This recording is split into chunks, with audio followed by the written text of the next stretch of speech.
Everyone, welcome back to my channel Naina health. और आज की इस वीडियो में मैं बहुत ही ज़्यादा इम्पॉर्टेंट टॉपिक पर बात करने वाली हूँ। मैं आईयूआई को लेकर ही बात करने वाली हूँ। आईयूआई के बारे में बहुत सारी नॉलेज देने वाली हूँ, तो इस वीडियो को पूरा ज़रूर देखिएगा। आईयूआई को लेकर बहुत सारी महिलाओं को बहुत सारे डाउट्स रहते हैं, बहुत सारे सवाल रहते हैं उनके मन में। तो आज इस वीडियो में आपके सभी सवालों के जवाब मिल जाएंगे। बहुत सारे मुझे कमेंट आते रहते हैं कि आईयूआई के 1-2 दिन बाद अगर उन्हें स्पॉटिंग हो रही है तो क्या ये गर्भधारण का लक्षण है, और आईयूआई कराने के बाद गर्भधारण के सिम्टम्स कब से दिखाई देते हैं, क्या क्या सिम्टम्स होते हैं। आईयूआई कराने के बाद सर्वाइकल म्यूकस की मात्रा ज़्यादा बढ़ गई है, सफ़ेद पानी उन्हें आ रहा है। तो बहुत सारी महिलाओं को ऐसे काफ़ी सारे क्वेश्चन उनके मन में रहते हैं। तो आज इस वीडियो में मैं सभी का जवाब देने वाली हूँ, तो वीडियो को अच्छे से ध्यान से पूरा ज़रूर देखिएगा। अगर आप कहीं बिजी हैं तो वीडियो को बाद में देखिएगा, लेकिन वीडियो को बिना स्किप किए ही देखिएगा, तो आपको इस वीडियो में दी गई पूरी जानकारी अच्छे से समझ में आ जाएगी। तो चलिए वीडियो को स्टार्ट करते हैं। आईयूआई प्रक्रिया एक कृत्रिम गर्भधारण की प्रक्रिया है, जिसमें जो पुरुष के शुक्राणु हैं उनको महिला के गर्भाशय के नज़दीक डाला जाता है, जिससे फर्टिलाइजेशन होता है। महिला के एग और पुरुष के स्पर्म जब मिलते हैं तब फर्टिलाइजेशन होता है। आईयूआई तकनीक से जो फर्टिलाइजेशन के अवसर हैं वो बढ़ जाते हैं और गर्भधारण आसानी से हो जाता है। आईयूआई के बाद महिला में बेचैनी एक आम बात है। महिलाओं के मन में ये भय रहता है कि प्रक्रिया सफल होगी या नहीं। काफ़ी सारी महिलाएं इस बात का स्ट्रेस ले लेती हैं, तो स्ट्रेस बिल्कुल भी मत लीजिएगा। आपकी जो भी परेशानी है, जो भी दिक्कत है और जो भी सवाल हैं इस वीडियो में क्लियर हो जाएंगे। आईयूआई कृत्रिम प्रक्रिया गर्भधारण का एक रूप है, जहां शुक्राणु सीधे महिला के गर्भाशय में डाले जाते हैं। इस प्रकार स्पर्म की योनि से गर्भाशय तक की जो यात्रा की दूरी है उसे कम किया जाता है। इंट्रायूटेराइन इंसेमिनेशन यानी आईयूआई तब किया जाता है जब महिला और पुरुष में इनफर्टिलिटी के कारणों का पता नहीं चलता है। उन जोड़ों को आईयूआई कराने की सलाह दी जाती है, या किसी प्रकार की मेल में प्रॉब्लम है या फीमेल में कोई दिक्कत है, तब आईयूआई के लिए डॉक्टर आपको सजेस्ट करते हैं। आईयूआई के कुछ साइड इफ़ेक्ट्स भी होते हैं। कुछ मामलों में ये स्थिति जो है वो जटिल हो जाती है, जब साइड इफ़ेक्ट्स और गर्भधारण के जो लक्षण हैं उनके बीच फ़र्क समझ पाना काफ़ी ज़्यादा मुश्किल हो जाता है। कई बार गर्भधारण के कोई संकेत ही नहीं होते हैं, आपने कंसीव कर लिया होता है और आपको पता भी नहीं चलता है, क्योंकि आपकी बॉडी कोई भी ऐसा सिम्टम या साइन नहीं देती है आपको। तो चलिए इस वीडियो में हम जानते हैं कि आईयूआई से गर्भधारण करने के बाद महिला को कैसा महसूस होता है, आईयूआई प्रक्रिया के कितने समय बाद प्रेगनेंसी होती है, और आईयूआई उपचार के जो लक्षण हैं, गर्भधारण के जो लक्षण हैं वो क्या क्या हैं। तो सबसे पहले हम बात करते हैं कि आईयूआई कराने के बाद जो महिला है वो कैसा महसूस करती है।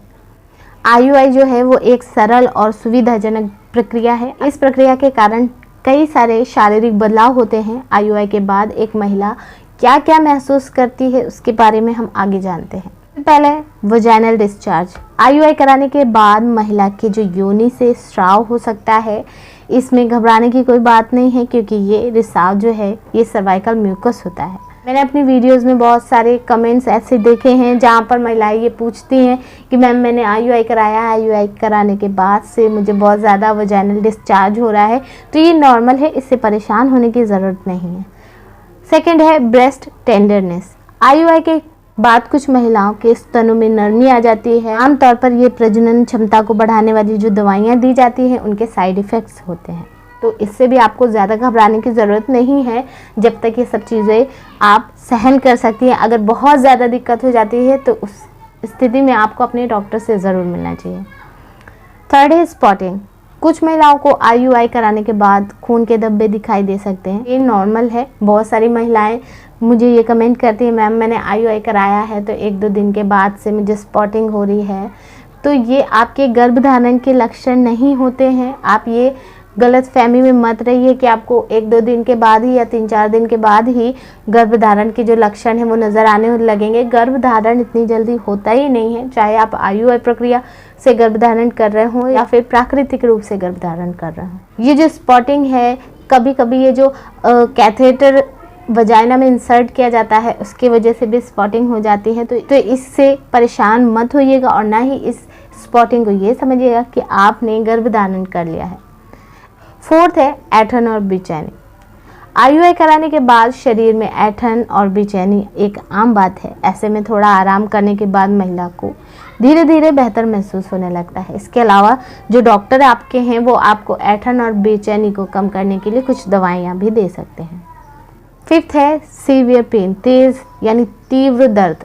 IUI के बाद अगर महिला को काफ़ी ज़्यादा तेज़ पेट में दर्द हो रहा है, रक्तस्राव या भारीपन लग रहा है तो उसे तुरंत अपने डॉक्टर से संपर्क करना चाहिए। इस संक्रमण के लक्षण के कारण भी ऐसा हो सकता है। 6 है सेक्सुअल एक्टिविटी। कई महिलाओं में ये उलझन रहती है कि IUI के बाद रिलेशन रखना या सेक्स करना चाहिए या नहीं। IUI कराने के बाद रिलेशन में रहने से कोई दिक्कत नहीं होती है, ये मैंने आपको पहले भी अपनी वीडियो में बताया है, बल्कि इससे फ़ायदा ही होता है। रिलेशन के दौरान गर्भाशय की जो मांसपेशियों में संकुचन की वजह से शुक्राणुओं को फैलोपियन ट्यूब की तरफ जाने में मदद मिलती है, जिससे फर्टिलाइजेशन की संभावना भी बढ़ जाती है। तो इससे बिल्कुल भी परेशान मत होइएगा कि आपने IUI करा लिया है तो अब रिलेशन नहीं रखना है, ऐसा बिल्कुल नहीं है, आप रिलेशन रख सकते हैं। तो ये थे कुछ सिम्टम्स जो IUI कराने के बाद महिला महसूस करती है। अब जानते हैं IUI कराने के कितने दिन बाद प्रेगनेंसी होती है। बहुत कॉमन क्वेश्चन है ये महिलाओं का, बहुत सारी वीडियोस में आता रहता है कि मैम IUI कराने के कितने दिन बाद प्रेगनेंसी होती है, कब सिम्टम्स नज़र आते हैं। IUI की प्रक्रिया के दौरान शुक्राणुओं को उस वक्त गर्भाशय में डाला जाता है जिस वक्त आपका ओव्यूलेशन होता है, यानी आपका जो अंडा है वो अंडकोश से उत्पादित होता है, निकलता है।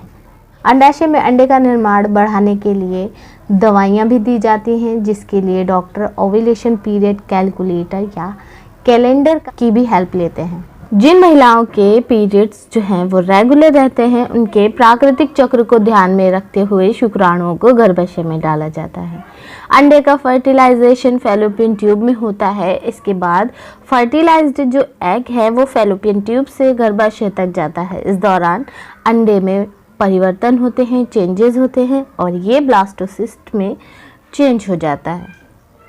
इसमें करीब 6 से 7 दिन लगते हैं ब्लास्टोसिस्ट को गर्भाशय तक जाने और गर्भाशय की दीवार से जुड़ने में करीब 2 से 3 दिन का समय लग जाता है। माना जाता है कि जिस दिन आपका अंडा अंडाशय से निकलता है उसी दिन अंडे का फर्टिलाइजेशन हो गया होता है। ओव्यूलेशन या IUI कराने के करीब 9 से 10 दिन में प्रेगनेंसी हो जाती है। घर पर प्रेगनेंसी टेस्ट करने से पहले IUI के बाद 14 दिनों तक आपको वेट करने की ज़रूरत होती है, उसके बाद आप प्रेगनेंसी टेस्ट कर सकते हैं। Symptoms of pregnancy after IUI के बाद गर्भावस्था के लक्षण क्या होते हैं, ये सही कह पाना मुश्किल है, लेकिन IUI के बाद गर्भधारण के क्या लक्षण होते हैं ऐसा इसलिए है क्योंकि कोई भी लक्षण सीधे गर्भधारण की तरफ इशारा नहीं करते। ये लक्षण आपके IUI फेल होने के बाद भी आ सकते हैं।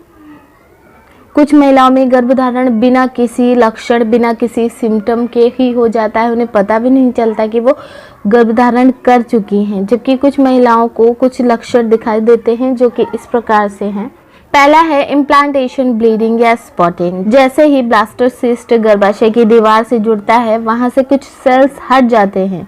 जैसे ही महिला के पीरियड मिस होते हैं ये सेल्स बाहर निकलते हैं और एक ब्लड के स्पॉट यानी रक्त के धब्बे के रूप में दिखाई देने लगते हैं। इसे इम्प्लांटेशन ब्लीडिंग या स्पॉटिंग कहा जाता है, लेकिन इनका रंग आपके जो पीरियड्स हैं उनसे बहुत ज़्यादा अलग होता है। जहाँ गर्भधारण के दौरान निकलने वाला जो ब्लड है वो गुलाबी या हल्का भूरा होता है, वहीं आपके पीरियड्स में जो ब्लड निकलता है वो गहरे लाल कलर का होता है। सेकंड है क्रैम्पिंग यानी ऐंठन।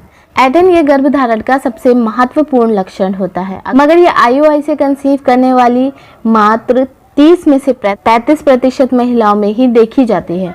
पेट में भारीपन कुछ महिलाओं में गर्भधारण की तरफ इशारा करता है। ऐंठन भी गर्भधारण का विशिष्ट लक्षण नहीं है, क्योंकि ये लक्षण आपके पीरियड्स या आपके IUI फेल होने की प्रक्रिया के कारण भी हो सकता है। गर्भधारण के बारे में सही अंदाज़ा लगाने के लिए आपको प्रेगनेंसी टेस्ट करना सबसे सही तरीका है।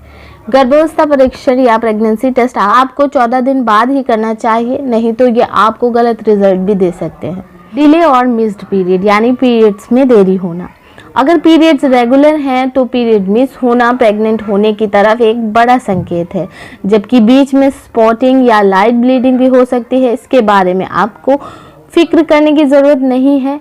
अगर आप ब्लीडिंग को लेकर परेशान हैं तो आप अपने डॉक्टर से सलाह ज़रूर लें, लेकिन कभी कभी बिना प्रेगनेंसी के भी पीरियड्स में देरी हो सकती है। थर्ड है ब्रेस्ट में टेंडरनेस। अगर आपके स्तन भारी और टेंडर या दर्द महसूस हो रहा है आपको अपने ब्रेस्ट में, तो आप प्रेग्नेंट हो सकती हैं। स्तनों में सूजन और संवेदनशीलता वो लक्षण हैं जो पीरियड्स के दौरान भी आम हैं, लेकिन अगर ये लक्षण पीरियड के बाद भी बने रहें तो आप प्रेगनेंसी टेस्ट ज़रूर करें। फिफ्थ है नौशिया और वॉमिटिंग। आम लक्षणों में उल्टी होना, जी मितलाना या मॉर्निंग सिकनेस होना भी शामिल है। ऐसा कभी किसी स्मेल को सूंघने के वजह से हो सकता है, तो कभी बिना किसी भी कारण के भी हो सकता है। ये सिर्फ आपके शरीर में एस्ट्रोजन हार्मोन के बढ़ते स्तर के कारण होता है, तो इसे लेकर भी आपको परेशान होने की ज़रूरत नहीं है। टायर्डनेस यानी थकान महसूस होना। प्रेग्नेंट महिला अपने शरीर में बढ़े हुए प्रोजेस्टेरोन हार्मोन के कारण बहुत ज़्यादा थकान महसूस करती है, क्योंकि यह हार्मोन नींद को प्रेरित करने के लिए जाना जाता है। इसके अलावा ब्लड प्रेशर और ब्लड शुगर के स्तर भी रक्त उत्पादन में वृद्धि के कारण कम हो जाते हैं, जिससे प्रेग्नेंट महिला में थकान रहती है। Food craving. अगर आप प्रेग्नेंट हो तो आप में कुछ खाद्य पदार्थों के प्रति बहुत ज़्यादा क्रेविंग हो सकती है, और कभी कभी किसी महिला को इसका उल्टा होता है कि उन्हें किसी भी खाने की चीज़ के प्रति घृणा होने लगती है, अच्छा नहीं लगता उन्हें खाने की चीज़ सूंघ कर या देख कर वॉमिट आने लगती है। ये प्रेगनेंसी का ही एक लक्षण है जो बच्चे के जन्म लेने तक बना रहता है। सो गाइज, ये थी कुछ महत्वपूर्ण बातें जो IUI से जुड़ी थी, जिन्हें आप तक पहुंचाना ज़रूरी था। बहुत सारे कमेंट आ रहे थे मुझे IUI से ही जुड़े, तो मैंने सोचा उस पर एक वीडियो ही बना दूं। तो गाइज, वीडियो पसंद आए तो लाइक ज़रूर कीजिएगा, कमेंट करके बताइएगा वीडियो कैसी लगी। अगर आपको इस वीडियो में कुछ भी ऐसा है जो नहीं समझ में आता है तो आप मुझे कमेंट करके पूछ सकते हैं। और मेरे चैनल नैना हेल्थ के साथ जुड़े रहने के लिए मेरे चैनल को सब्सक्राइब करके बेल आइकन को प्रेस करके ऑल कर लीजिए, ताकि जब भी मैं कोई वीडियो डालूं तो उसका नोटिफिकेशन आप तक समय से पहुंचता रहे। और जो भी मेरे नए व्यूवर्स हैं वो प्लीज़ चैनल को ज़रूर सब्सक्राइब कर ले और वीडियो को लाइक करके शेयर करना बिल्कुल भी मत भूलिएगा। ज़्यादा से ज़्यादा लोगों तक शेयर कीजिएगा ताकि और लोगों की भी हेल्प हो सके आपके द्वारा। मैं मिलती हूँ आपको अपनी नेक्स्ट वीडियो में नेक्स्ट टॉपिक के साथ। तब तक के लिए stay healthy and bye bye.